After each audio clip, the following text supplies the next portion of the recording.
থেকে বের হবে না। আজকালকার জাহিল নারীদের মতো নিজেদের সৌন্দর্য প্রকাশ করবে না।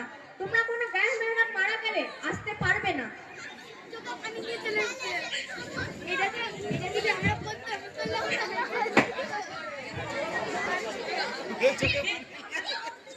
গ্রাম উঠে চলে আসবে।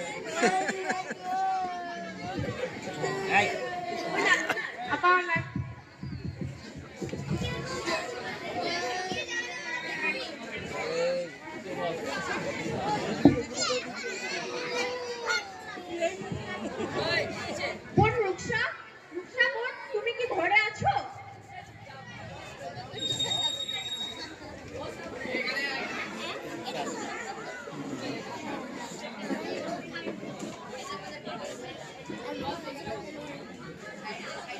আসসালামু আলাইকুম ওয়া রাহমাতুল্লাহি ওয়া বারাকাতুহু।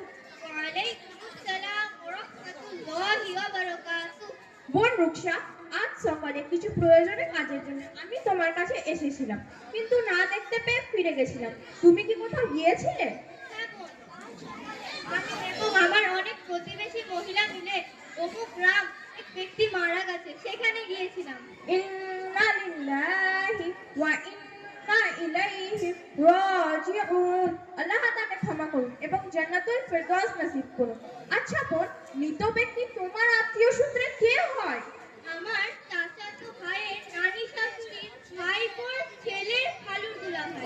সে সূত্রে সে আমার কে হয় ঠিক মতো বলতে পারবো না বোন। কি বলছো বোন? সে তো তোমার অনেক দূরাত্মীয় হয়ে যাচ্ছে। তাছাড়া তোমার মেহরামও নয়। সেখানে তোমার কে কি কাজ সে তো আমি বুঝতে পারলাম না।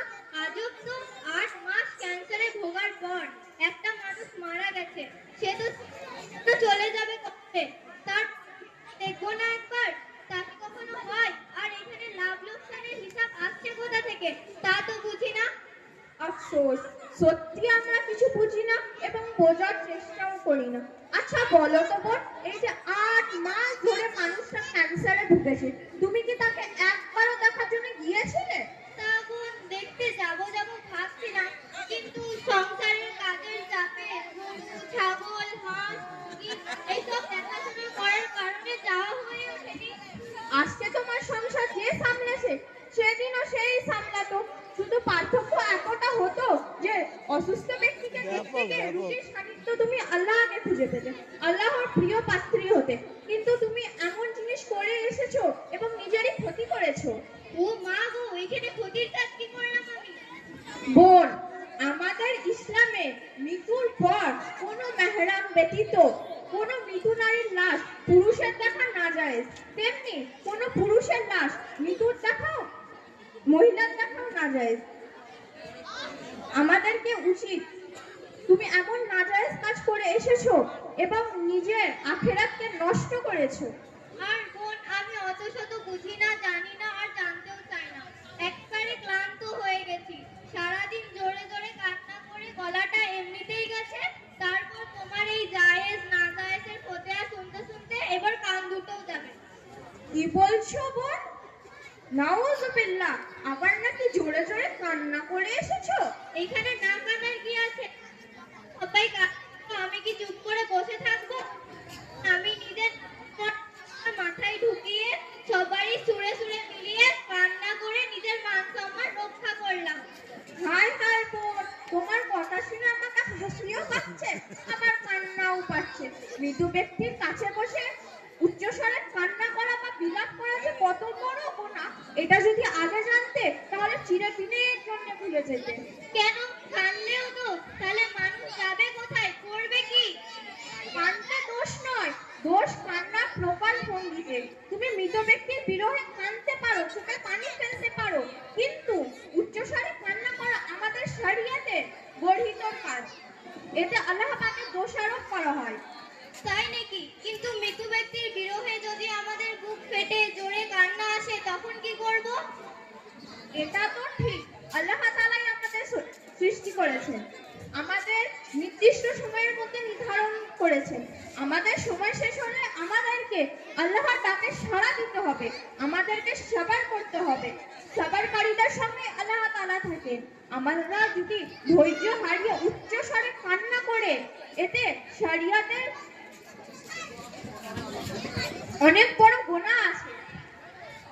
বোন, আজাবের কথা শুনে আমার অনেক ভয় পাচ্ছে। আমাকে আরো কিছু বলে দাও যাতে আমি আজাব থেকে রক্ষা পেতে পারি।